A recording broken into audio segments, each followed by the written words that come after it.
Sahelanthropus tchadensis. Sahelanthropus tchadensis is the oldest face anyone has ever called human. A student found the crushed skull in the Jurab desert of Chad in 2001 in sand that had once been a lakeshore. The team named it Tumai, which means hope of life in the local language. It is roughly 7 million years old, which places it near the split between our line and the chimpanzee line. The skull is the argument. The hole where the spine enters sits underneath, not behind, the way it does in a creature that carries its head over its shoulders. A thigh bone found nearby was finally described in 2022, and it supported walking upright. Not everyone accepts it, but if Tumai stood, then standing is older than everything else we think makes us human. Ardipithecus ramidus. Ardipithecus ramidus took 15 years to lift off the ground. Researchers found her in Ethiopia's Afar region and nicknamed her Ardi, but the bones were so soft they crumbled at a touch. The team had to remove her encased in blocks of rock and excavate her in a lab, one grain at a time. When they finally published in 2009, she demolished the textbook. Everyone had assumed our ancestor looked roughly like a chimpanzee. Ardi did not. She had a grasping big toe for climbing and a pelvis built for walking at the same time. 4.4 million years old and already a compromise between two worlds. The lesson was uncomfortable for a lot of careers. Chimpanzees are not primitive versions of us. They evolved just as long as we did in their own direction. Australopithecus anamensis. Australopithecus anamensis was a jaw and a shin bone for almost 30 years. It lived between 4.2 and 3.9 million years ago in what is now Kenya and Ethiopia. And the shin bone was the important part because the knee joint could lock straight. Then in 2019, a herder in Woransomile, Ethiopia, picked up a piece of upper jaw and the team recovered a nearly complete skull.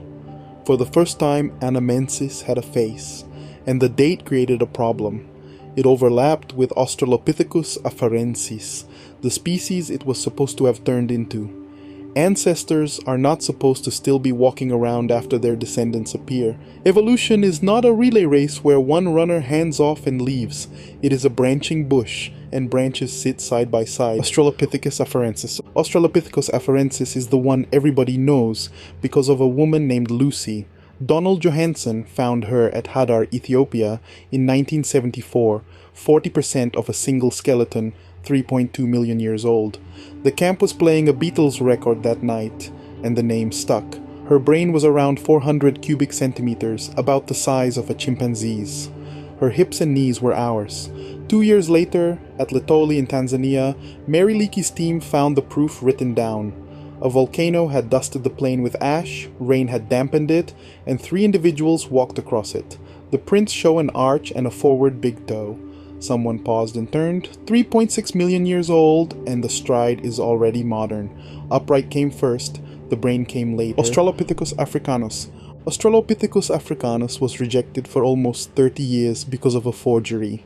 In 1924, Raymond Dart received a crate of quarry rock from Taung, South Africa, and spent months chipping out the skull of a small child. He argued it was an early human ancestor. Britain's scientific establishment dismissed him because Piltdown Man said clearly that the brain enlarged first, and the Taung child had a small brain and human teeth.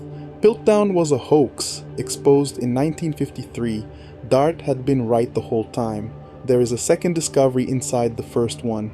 In 2006, researchers matched puncture marks in the child's eye sockets to damage made by large birds of prey. Our oldest recognized ancestor from Africa is a toddler who was carried off by an eagle roughly 2.5 million years ago. Australopithecus sediba. Australopithecus sediba was found by a 9-year-old boy chasing his dog.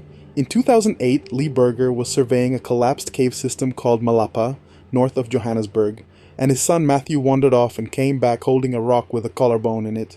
It turned out to be 2 individuals, an adult female and a juvenile male, about 1.98 million years old, preserved because they fell into a death trap and were buried fast. Sediba is a mosaic that refuses to sort itself out.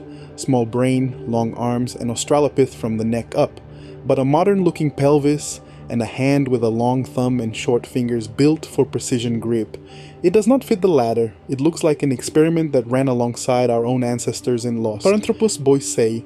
Paranthropus boisei has the wrong nickname, and the correction is the interesting part. Mary Leakey found the skull at Olduvai Gorge in Tanzania in 1959, 1.8 million years old, and the anatomy was extreme. A bony crest ran along the top of the skull to anchor chewing muscles the size of a fist. Cheekbones flared out to make room for them. The molars were 4 times the area of ours.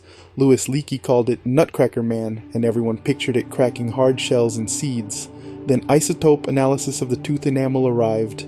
It had been eating grasses and sedges, huge quantities of soft, low-quality plant matter, like a grazing animal. The most powerful jaws in human history were built for volume, not for force. It lasted 1 million years and then stopped. Paranthropus robustus. Paranthropus robustus is the reason we know there was never only one kind of human. Robert Broom described it in 1938 from a South African site called Kromdraai after a schoolboy sold him fragments he had found. It lived roughly between 2 million and 1.2 million years ago, with the same heavy chewing architecture as its East African cousin, though slightly less extreme. Here is what matters. In the same caves, in the same layers, there are stone tools, and the bones of early Homo. 2 completely different kinds of human being were sharing the same landscape, drinking from the same water. For hundreds of thousands of years, one of them chose to invest in teeth, the other invested in tools. Only one of those strategies is still walking around today. Homo habilis. Homo habilis was named for something it may not have done. The Leakeys announced it in 1964 from Olduvai Gorge, dated between roughly 2.4 and 1.5 million years ago, with a brain around 600 cubic centimeters. They called it handyman because sharp flakes of stone lay in the same deposits, and it seemed obvious that the first member of our genus was the first toolmaker. That story held for 50 years. Then, in 2015, a team working at Lomekwi on the west side of Lake Turkana published stone tools dated to 3.3 million years ago. That is 700,000 years before any known Homo. Somebody else invented the technology. Habilis inherited it. The oldest human industry in the world was not started by our genus at all. Homo erectus. Homo erectus is the most successful human species that has ever lived, and it is not close. It appears about 2 million years ago and survives until roughly 110,000 years ago in Java. That is a run of nearly 9 times longer than our species has managed so far. It was the first to leave Africa, reaching the country of Georgia by 1.8 million years ago, and Indonesia not long after. It made the Acheulean hand axe, a teardrop of stone so standardized it barely changed for 1 million years, the longest running design in human history. There is burned sediment inside Wonderwerk Cave in South Africa going back 1 million years. Turkana boy, found in 1984, stood over 5 feet tall as a youth, long legs, small gut, built to walk all day. Homo antecessor. Homo antecessor is the oldest human in Western Europe, and the site is difficult to talk about. Excavators reached it in 1994 at Gran Dolina, part of the Atapuerca cave complex in northern Spain. In layers about 850,000 years old, they recovered more than 80 fragments. Under magnification, the bones carry cut marks made by stone tools in exactly the places a butcher would cut, mixed in with animal bones processed the same way. Most of the individuals were children and adolescents. Cannibalism at Gran Dolina appears to have been routine rather than ritual, and possibly territorial. In 2020, researchers extracted ancient proteins from a tooth and placed Antecessor close to the last common ancestor of us and the Neanderthals. It is not a monster in the family tree, it is a relative. Homo heidelbergensis. Homo heidelbergensis left the first evidence of grief, 13 meters down a vertical shaft at Atapuerca, in a chamber called Cima de los Huesos, the pit of bones. Researchers have recovered the remains of at least 28 individuals, around 430,000 years old. There is no sign they fell in by accident, and no other large animals are mixed in. The bodies were put there, and among thousands of bones lay exactly one stone tool, a hand axe of pink quartzite, a stone chosen from far away and worked with unusual care. The team named it Excalibur. It may be the oldest funerary offering on Earth. The same species made the Schöningen spears in Germany, balanced wooden throwing weapons 300,000 years old, which means they hunted large game as a coordinated group. Homo naledi. Homo naledi should not exist, based on the date. Lee Berger sent 6 slender women, recruited by advertisement, through a chute 18 centimeters wide into a chamber deep inside the Rising Star cave system near Johannesburg. They came back with more than 1,500 fossil specimens from at least 15 individuals, the richest hominin site ever found in Africa. The anatomy is a mix with curved, climbing fingers and modern feet, and a brain the size of an orange. Everyone assumed it was 2 million years old. In 2017, the dating came back at 335,000 to 236,000 years. That is recent. Small-brained humans were alive in Africa, while our own species was appearing. The team's claim that naledi buried its dead is fiercely disputed and still unresolved. Homo longi. Homo longi spent 85 years hidden at the bottom of a well.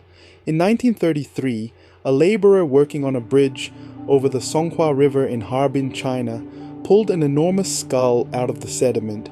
Japanese forces occupied the region, so he hid it rather than surrender it and told nobody.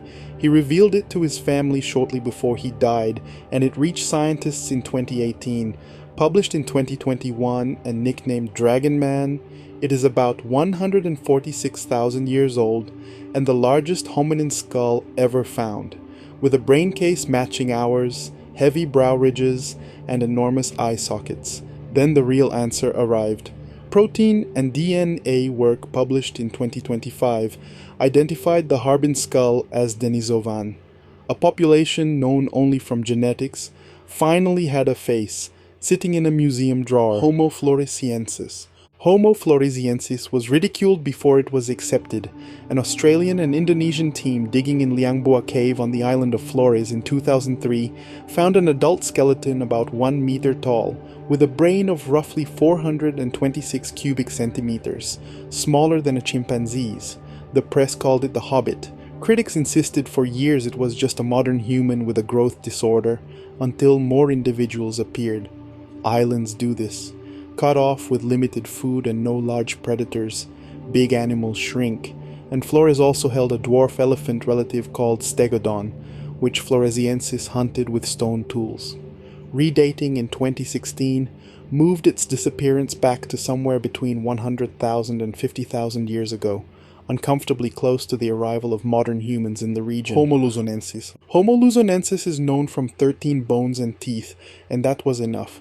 The material came out of Calao Cave in northern Luzon in the Philippines and was announced as a new species in 2019, dated to at least 67,000 years ago. The pieces are strange in a specific way. The teeth are small and simple like ours, but the finger and toe bones are strongly curved, the signature of a body that still climbed, a trait you would expect from an Australopith 2 million years earlier. There is a harder question underneath. Luzon has never been connected to the mainland by a land bridge in any ice age. Something crossed deep open water to get there, deliberately or by accident, and then evolved in isolation on an island until it ran out. Homo neanderthalensis was libelled for a century and a half. Quarrymen found the first recognized bones in Germany's Neander Valley in 1856. And an early reconstruction based on an arthritic old man produced a stooped, dim-witted brute that still shows up in cartoons. The evidence says otherwise. Their brains averaged larger than ours. They buried their dead, made birch bark tar by a process requiring controlled heat without oxygen, collected eagle talons as ornaments, used red ochre, and cared for individuals too injured to feed themselves. Deep inside Bruniquel Cave in France, someone snapped off hundreds of stalagmites and arranged them into rings, 176,000 years ago, far from daylight with fire. Cave paintings in Spain dated to 64,000 years ago predate our arrival in Europe entirely. Denisovans. The Denisovans were discovered without a face, without a skeleton, and without a name. In 2008, a Russian team working in Denisova Cave in the Altai Mountains recovered a fragment of a girl's finger bone. It looked like nothing special. In 2010, the genome came back, and it belonged to a human population nobody had ever suspected existed.